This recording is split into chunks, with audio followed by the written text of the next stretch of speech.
15 premiers Adar, c'est Shushan Purim Katan Sameach. Ce qui veut dire que si ça aurait été une année normale, ça aurait été la fête à Jérusalem. Mais comme vous le savez très bien, cette joie a été repoussée dans un mois pour la raison qu'on a partagée hier, Shulchan Aruch, Siman 697, pour rattacher la délivrance de Purim avec la délivrance de Pessah. Si aujourd'hui on veut essayer de comprendre quelle est la délivrance de Pessah, qu'est-ce qu'on avait en Égypte? Alors c'est marqué dans la Torah, Sivlot Mitzrayim.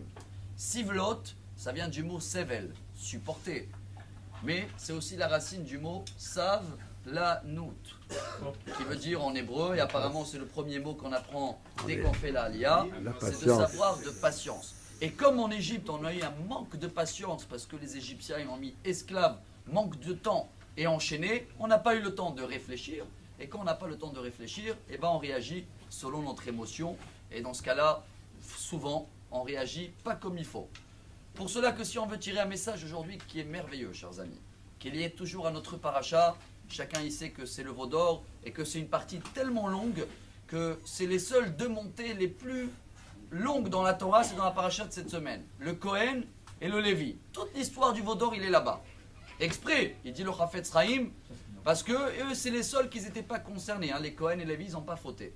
Alors il vaut mieux que celui-là qui va monter dans la Torah et qui va voir cette faute qu'on a commise, que ça ne le concerne pas. Mais ce qui nous concerne à nous, chers amis, c'est que Akadosh Baruch Hu, il a donné à Moshe Rabbeinu une clé magique. Avec ça, il nous a fait pardonner. Cette clé, tout le monde la connaît, hein, les 13 attributs d'Hachem. Mais pour que la clé, elle rentre, avant qu'on va parler des 13 détails, avec la minute qui nous reste, on ne va pas pouvoir, hein, on n'a pas assez de patience ou de temps. Mais pour que déjà la clé elle rentre et cette clé magique marche pour nous, pour tous les domaines. Parnassa, santé, éducation des enfants. Et selon Rashi, c'est une clé magique que même si on ne mérite rien, parce que dans le veau d'or, Dieu il voulait même nous, chas v'shalom, éliminer. Mais ça a marché. C'est quoi le début de la clé? La première chose, Hachem El Rahum Vehanoun. C'est quoi la patience? Il dit Rabbi Moshe Cordovero, Akadosh Baruch Hu, il supporte des choses en haut que si on savait, même les anges, ils disent à Dieu, combien tu supportes? Tu supportes les péchés de nous tous. Et en haut, ça fait des problèmes, ça fait du bruit. Mais Akadosh Baruch Hu, il a eu patience. Et même pendant le veau d'or, il était en train de graver, comme ça il dit le Midrash, hein, graver l'étape de la loi, leur donner la manne. Alors, on termine avec la mitzvah numéro 611, valeur numérique Torah. Deux avant la 613, c'est laquelle? Voilà mon message pour moi aujourd'hui. Ça ne suffit pas de dire cette phrase, Hachem El Rahum, tu supportes tout. Moi, je dois commencer à être plus patient dans ma vie. Savoir un petit peu supporter les choses. Et pas réagir tout de suite avec mes émotions.